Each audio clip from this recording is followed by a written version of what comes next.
Mesdames, Messieurs, bonjour, bienvenue au 13h. Le président de la République par intérim, professeur Dioncounda Traoré, a regagné Bamako hier soir. Il était à Addis Abeba, en Éthiopie, pour la célébration du cinquantenaire de l'Union africaine et le sommet des chefs d'État et de gouvernement. Comme vous le voyez sur ces images, le professeur Dioncounda Traoré a été accueilli à sa descente d'avion par le Premier ministre Django Sissoko, des membres du gouvernement, des présidents des institutions ainsi que plusieurs autres personnalités.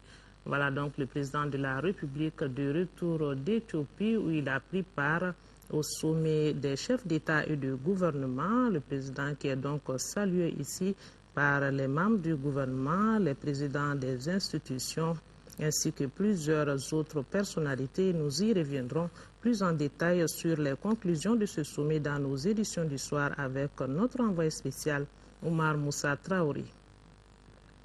Voilà le professeur Dioncounda Traoré, président de la République par intérim, qui est salué ici par le Premier ministre Dioncounda Traoré, qui a donc regagné Bamako hier soir. Il était à Addis Abeba en Éthiopie pour la célébration du cinquantenaire de l'Union africaine. Et nous y reviendrons avec notre envoyé spécial sur les conclusions de ce sommet dans nos éditions du soir avec Omar Moussa Traoré. Journée de réflexion consacrée aux élections apaisées, transparentes et la réconciliation, une occasion pour le Haut Conseil islamique d'éclaircir sa position. Le Haut Conseil ne donnera pas de consigne de vote pour les élections à venir. Il jouera tout de même son rôle pour la réussite de ce rendez-vous électoral. Une précision donnée par son président Mahmoud Diko et c'était devant notre reporter Bourama Traoré. Le Haut Conseil islamique partage le double souci du gouvernement. Réussir les élections de juillet prochain et le processus de réconciliation. L'organisation d'une journée de réflexion sur ces préoccupations nationales en est la parfaite illustration.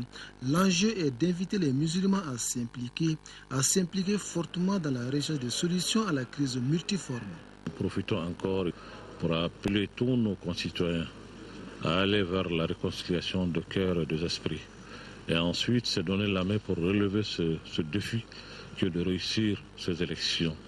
Réussir aussi un taux de participation très élevé pour que le Mali sorte grandi de ces événements. Le Haut Conseil islamique dit mesurer l'importance des prochaines élections. C'est pourquoi il entend assumer pleinement son rôle dans le respect du caractère laïque, républicain et démocratique du Mali. Toutefois, l'organisation islamique tient à faire cette mise au point. Le Haut Conseil islamique en tant que structure ne donnera pas de consigne de vote. Nous sommes nous-mêmes partie prenante dans l'organisation des élections. Le président de la CENI était membre du Haut Conseil. Cela nous oblige un droit de réserve. Et ça, nous allons l'observer avec toute la franchise nécessaire. Du côté du gouvernement, on se réjouit de l'organisation de cette journée de réflexion sur la tenue d'élections transparentes et la réconciliation. Pour le ministre des Affaires religieuses et du culte représentant les premiers ministres, l'activité est un témoignage concret du soutien du Haut Conseil islamique à l'action gouvernementale. Je voudrais saluer l'initiative de cette journée et apprécier votre engagement depuis vos mosquées et zawias à vous mettre au service de toute la nation malienne par vos prières, vos bénédictions et votre solidarité pour la réconciliation et la paix dans notre pays. De cette journée de réflexion devront sortir des propositions susceptibles de contribuer à la réussite des élections à venir et à la réconciliation des cœurs et des esprits. Et dans le même chapitre, le gouverneur de la région de Kaï était en visite dans les cercles de Bafoulabé et Kita pour s'enquérir des préparatifs des élections. Cette visite de prise de contact a permis donc d'échanger avec les autorités administratives et politiques et la société civile sur les difficultés quotidiennes des populations, la situation sécuritaire et politique du Mali. De Kaï, les précisions de Jafar Aïdara. Cette troisième sortie du gouverneur à l'intérieur de la région de Kaï a permis au chef de l'exécutif régional d'échanger avec les autorités administratives, politiques et la société civile de Bafoulabé et de Kita sur la situation sécuritaire et politique de notre pays et comprendre les problèmes auxquels les populations de Dessert sont confrontées. Ces difficultés sont liées à la mobilisation des ressources financières, à l'assainissement et à l'extension du réseau téléphonique. Même si à Bafoulabé, les ressources minières et les aménagements hydro-agricoles constituent de réelles potentialités de développement économique. Au-delà des missions régaliennes de la transition qui consistent à l'organisation des élections et des questions de de sécurité. Ça nous a permis, nous, collectivités, de revoir nos missions quotidiennes par rapport aux compétences. Cette visite a rassuré le colonel Salif Traoré du bon déroulement des préparatifs des élections dans les deux cercles. Ces préparatifs ont porté sur la prise de décisions portant création de la commission d'organisation des élections et du cadre de concertation au niveau des cercles et dans les communes. Création des commissions d'établissement, des listes électorales, le recrutement des équipes chargées de la distribution des cartes Nina. Après Bafouabé, nous sommes à Kita aujourd'hui et je dois dire que cette rencontre a répondu à mes aspirations. Il y a eu de longs échanges, des échanges qui ont été également l'objet de sensibilisation. Les gens ont posé beaucoup de questions par rapport au processus, par rapport aux cartes Nina, par rapport à la date. Je pense que les échanges ont pu apporter beaucoup de sérénité au niveau de beaucoup de gens. Le gouverneur a par ailleurs visité le barrage hydroélectrique de Manantali. Ce barrage produit 800 gigawatts, dont le Mali bénéficie 52% de l'électricité produite. Ensuite, il s'est rendu sur le périmètre B aménagé de Manantali, dans lequel le gouvernement et ses partenaires ont injecté plus de 6 milliards de francs CFA. Malheureusement, ce périmètre reste inexploité. Il faut rappeler que la situation sécuritaire dans les cercles de Kita et de Bafouabé est relativement calme. C'est là grâce aux efforts de nos forces de sécurité. En 5e région, c'est parti depuis vendredi dernier pour la campagne de vaccination contre la poliomyélite.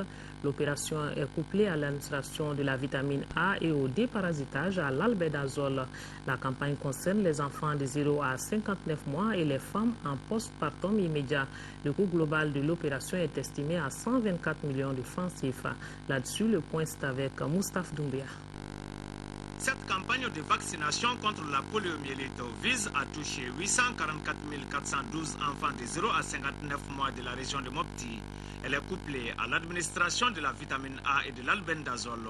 Ainsi, 750 480 enfants de 6 à 59 mois recevront des doses de vitamine A et 675 432 enfants de 12 à 59 mois seront déparasités à l'albendazole. Les femmes en postpartum immédiat qui doivent recevoir à la fois la vitamine A et l'albendazole sont estimées à 20 847. Pourquoi ce couplage des deux campagnes?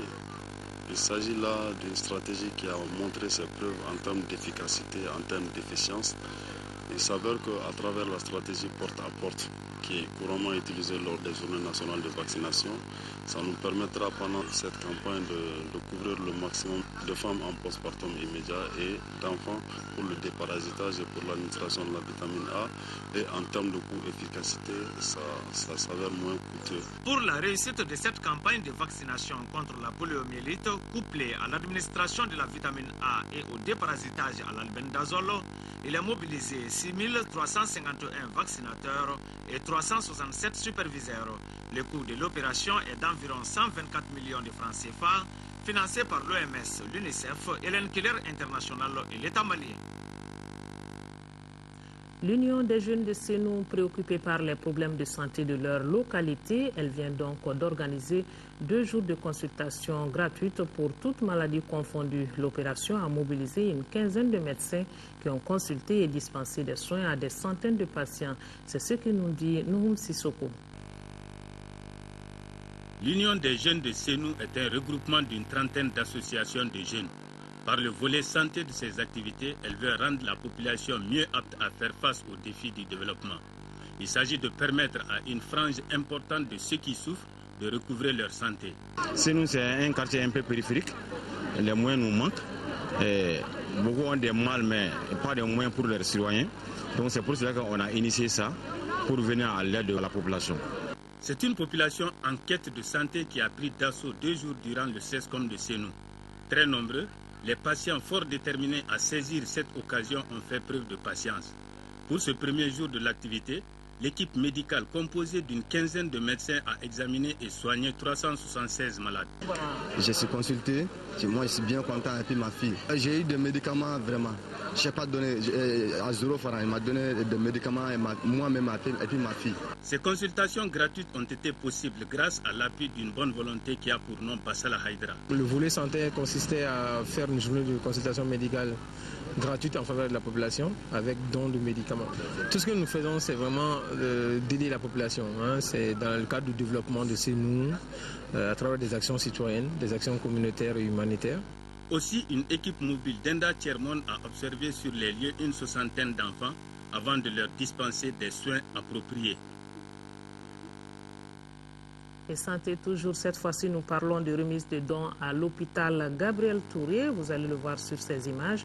Ecobank qui vient donc de remettre du matériel de nettoyage au CHU Gabriel Touré d'une valeur d'1,5 million francs CFA. Ce don est composé de savon liquide, de grésil, d'eau de javel, de brouettes, de poubelles et de balais. La cérémonie de remise a pris fin par un grand nettoyage de la cour de l'hôpital par le personnel d'Ecobank.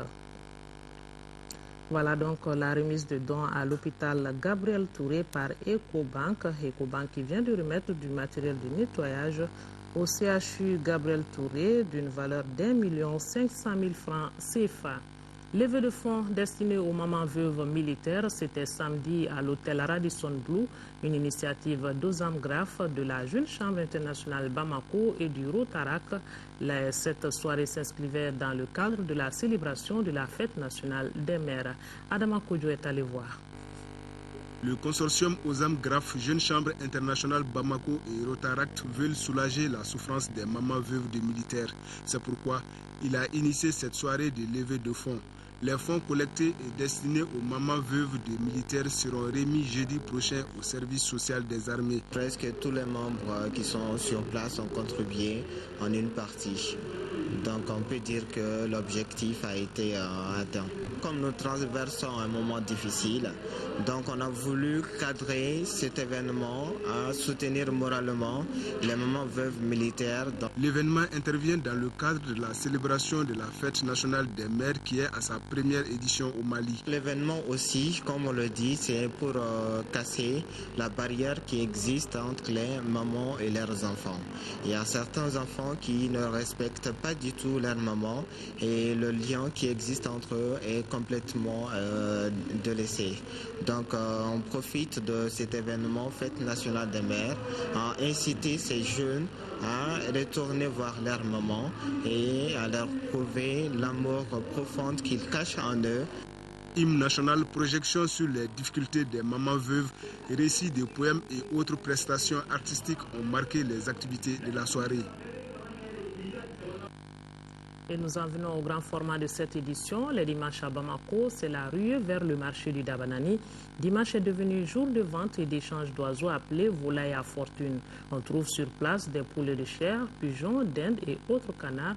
Une grande convoitise et ces oiseaux sont proposés à des prix exorbitants. Fatmata Kone a fait un tour au marché d'Abanani et voici ce qu'elle nous ramène.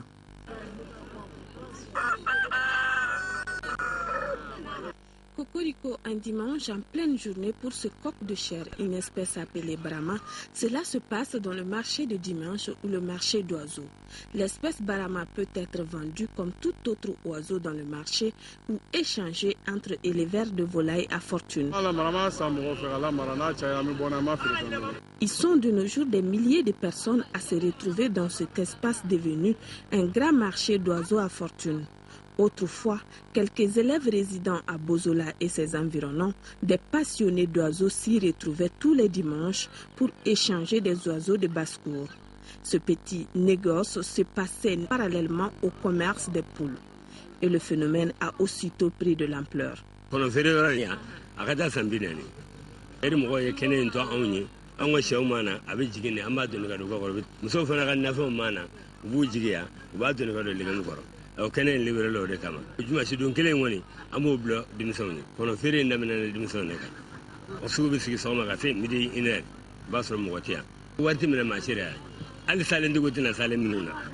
De nos jours, le marché de dimanche regorge non seulement d'oiseaux d'origine malienne, mais aussi des espèces étrangères et métissées. Le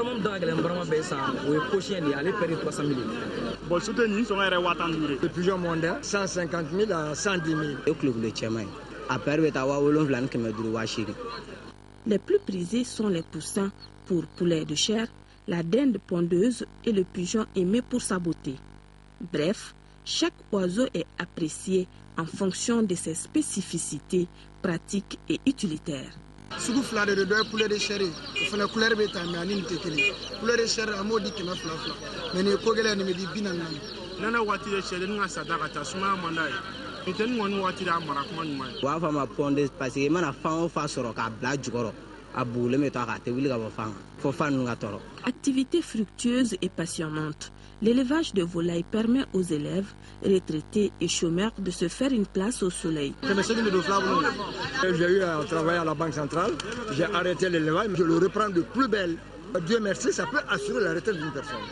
Dimanche a ti permettre kana quoi parce que dimanche do be ba soro devoir ba wolo lundi bi leçon ta ni congé tara do amanga kay so ngoni sagi so ngoni fembe so la ali fere fen tamula amna subule a jaye kama quoi. Le produit est même exporté dans la sous-région. Abisa ya Mali wona ka bo katana yoro chaman par exemple au Burkina, Niger, Ivoire vous connaissez en bolo à 150 000 125. En plus de la volaille, le marché d'oiseaux de fortune est bondé d'aliments pour volailles, de matériel de basse-cour. Les affaires prospèrent surtout les dimanches. 4 kilos dia. Bou. Mais amina ni sia sulu me ani pigeon sulu. Amina fe wana ni keme durbo mi sama nunu. Wa flabura, wa kelen keme durbura, wa kelen bura keme worobara. Bondi nana ya kachala fe, boy hakli femina bi hakla so. Les conseils concernant les soins et autres techniques d'élevage de la volaille se transmettent de bouche à oreille. Tous les éleveurs de volailles se transforment ainsi en vétérinaires.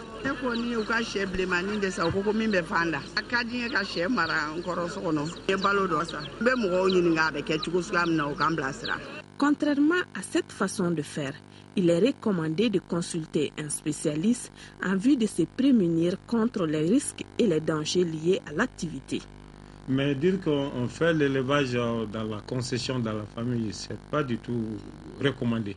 La volaille aime le plus souvent la liberté. Il faut la vaccination contre la maladie de Newcastle, cas de salmonellose, qui peuvent être transmises à l'homme par l'intermédiaire de l'œuf que nous consommons. Passion ou gagne-pain, l'élevage de la volaille à fortune nourrit bien son nom. Voilà, les poulets à fortune qui ne sont pas faits pour les assiettes, mais plutôt pour les yeux. Et ils sont disponibles au marché d'Abanani. Sur ce, se referme ce journal. Vous retrouverez Nyanya Alou Traoré pour les éditions du soir. Merci de votre attention. Bonne suite de programme sur leur thème.